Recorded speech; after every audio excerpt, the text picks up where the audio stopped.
Sunda berprinsip mata klingsem mun riwayat goreng nepi katurunanana. Kata pamali atau tabu itulah barangkali yang menjadi penyebab sejarah kerajaan di Jawa Barat seolah diselimuti kabut hitam.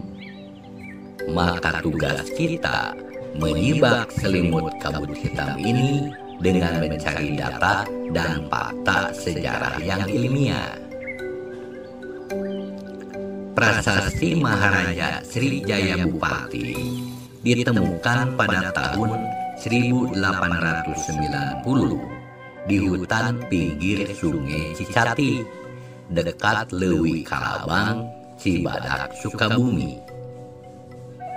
Prasasti ini dilaporkan dan diserahkan oleh Wedana Cibadak ke Museum Batavia. Kemudian diberi nomor koleksi D73. 3 buah prasasti lainnya yang menyangkut Srijaya Bupati ditemukan oleh J. Paes pada tahun 1897 dari dalam hutan Bantar Muncang, Kecamatan Cibadak, Sukabumi. Kemudian diterima oleh Museum Batavia dengan nomor koleksi D96, D97, dan D98. Dari tulisan dalam seluruh prasasti inilah tahun 1915 Masehi, Plato menerjemahkan bahwa Maharaja Sunda Srijaya Bupati Jaya Manahen membuat sumpah pada 2 buah tonggak batu besar atau prasasti di hulu sungai sebelah timur dan di sebelah hilir sungai dari Kabuyutan Sanghyang Tapa. Prasasti ini ditulis dengan huruf dan bahasa Jawa kuno, padahal wilayah Sunda Galuh sebelumnya sudah terbiasa dengan tulisan bahasa Sunda kuno yang terpengaruh bahasa Sanskerta. Inti isinya, jangan ada yang menangkap ikan di bagian sungai ini karena disumpah dengan kutukan sebagaimana keyakinan Hindu. Kemudian sumpah permohonan kepada semua kekuatan gaib agar siapapun yang menangkap ikan di sini bunuhlah.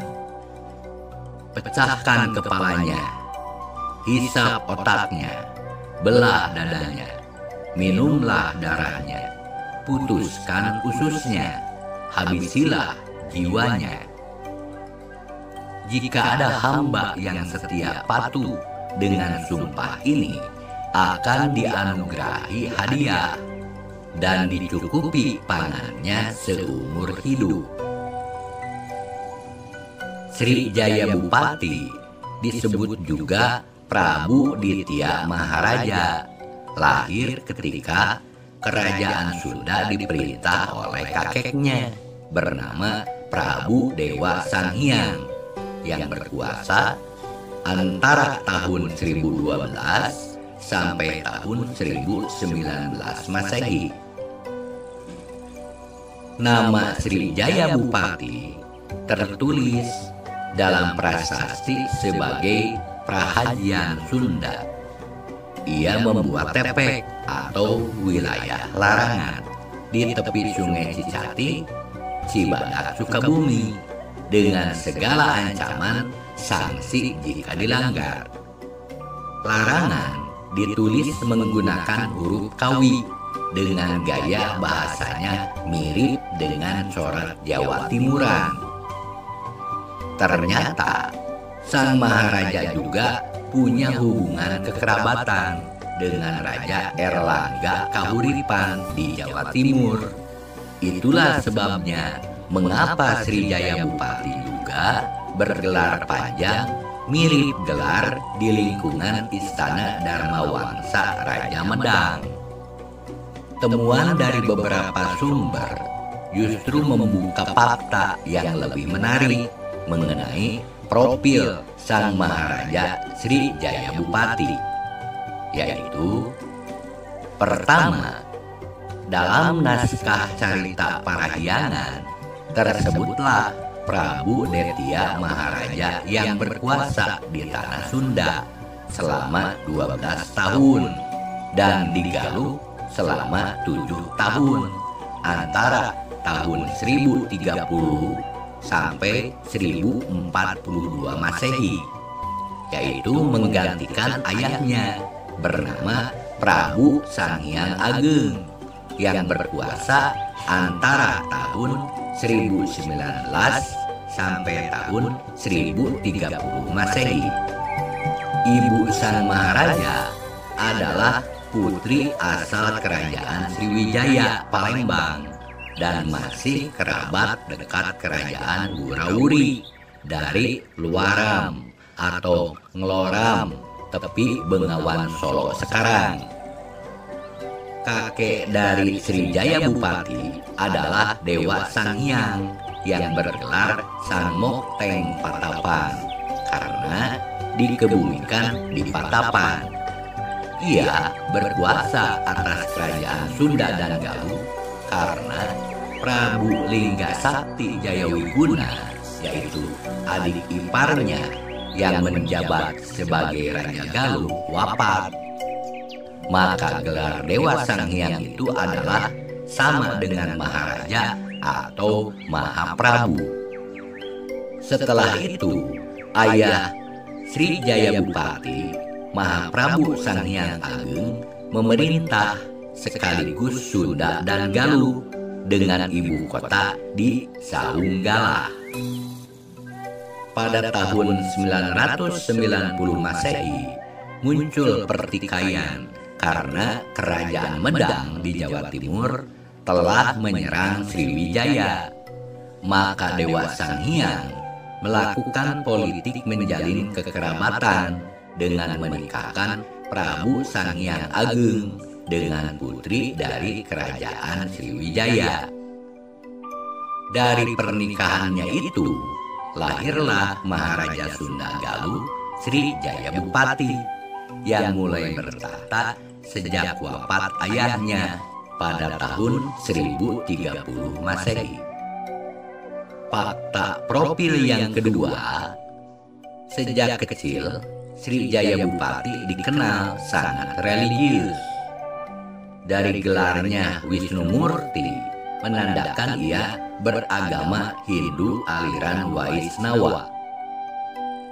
Dalam kepercayaan orang Sunda, kekuasaan merupakan kebenaran sejati yang sifatnya transenden atau hal yang diutamakan, sehingga spiritualitas merupakan hal penting dalam mengokohkan kekuasaan.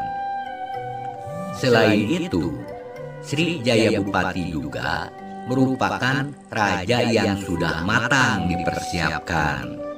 Saat sang kakek Prabu Dewa Sanghyang berkuasa, Sri Jayabupati sudah diangkat menjadi senapati muda, lalu menjadi panglima angkatan perang kerajaan Sunda. Kemudian di masa ayahnya Prabu Sanghyang Ageng berkuasa, Sri Jayabupati menjadi Mangkubumi, yaitu sekelas patih atau perdana menteri, dan merangkap sebagai panglima angkatan laut kerajaan Sunda. Itulah sebabnya Sri Jayabupati menjadi maharaja yang kepemimpinannya sangat mapan. Wilayah kekuasaan Sri Jayabupati sudah mencakup Jawa Barat, Banten, DKI Jakarta, dan Provinsi Lampung sekarang. Kehidupan masyarakatnya cukup sejahtera karena keberhasilannya mengelola perdagangan. sampai Balaputra Dewa, Raja Sriwijaya, berkeinginan menjalin hubungan kerjasama dagang dengan kerajaan Sunda. Kebijakan lain yang dibuat Sri Jayabupati adalah memindahkan ibu kota dari Pakuan Bogor ke Wahantengirang di Serang, sehingga masyarakat Lampung ketika itu secara sukarela bergabung dengan kerajaan Sunda karena kemakmurannya. Ketika Balaputra Dewa wafat, kerajaan Sriwijaya mengalami kemunduran. Jalur lalu lintas perdagangan di perairan Selat Sunda jadi banyak muncul kekacauan dan perompakan. Maharaja Sri Jayabupati kemudian meminta kepada rakyat Sunda yang bersedia untuk membentengi jalur laut Selat Sunda.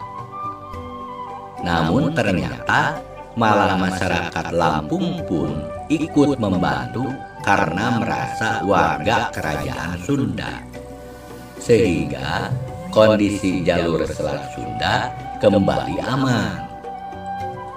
Atas keberanian dan keberhasilan dalam mengusir perompak tersebut, Sri Jayabupati dianugerahi gelar Jaya Manahen.